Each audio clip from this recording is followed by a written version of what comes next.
So, how to overcome the attraction of distraction? One time Srila Prabhupada shed a tear when passing a golf course and seeing all the people engaged or playing that game, which in essence is hitting a small ball hundreds of meters, trying to find a small hole to hit that ball into. And then when you've done that, you repeat that process, that same thing 18 times.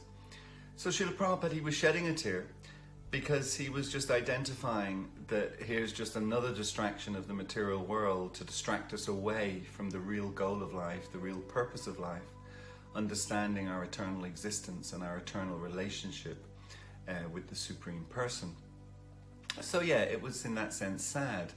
And I was thinking about that recently and how there are so many distractions, but so many of them, if you take, for instance, the concept of conspiracy theories, or indeed any theories, you know, conspiracy or otherwise, but how now they found a bedfellow, a close friend that has expanded them and accelerated them. And that close bedfellow or friend is the internet or social media. And of course, one phenomena of social media is that you can put out any kind of idea, however grotesque or unbelievable or bizarre or unprecedented it may be, and you put it out into effectively what's an echo chamber, and all that you ever hear back from the echo chamber is support for the concept or the idea that you're promoting. Indeed, you know, the world over, they're grappling with that, governments and whoever else trying to grapple with separating reality from what is essentially illusion, or what they term fake news like that. So one such theory that has been around since time immemorial, but also I guess gaining or being accelerated by the connection with social media, is the idea that's generally promoted by the conservative religious groups that the end of the world is nigh, Armageddon, the apocalypse, doomsday, etc. So that's been promoted, as I say, since time immemorial, likely to be gaining more traction now. But what struck me about it was that it's always presented as an event. But of course it's not an event. It's a constant. As someone once said, the end of the world is nigh for some people every day.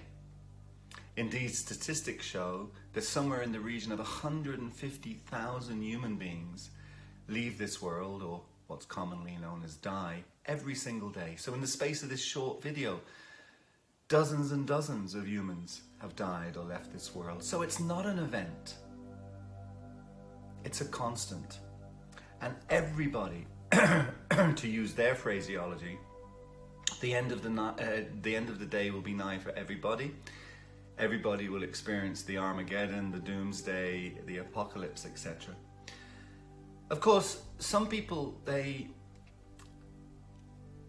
convince themselves through the process of belief that they'll be protected from that, saved from that. Now, of course, belief is a curious thing, because just because we believe something doesn't mean that it's true. I may believe that I'm the most intelligent person in the world, but it doesn't mean that it's true.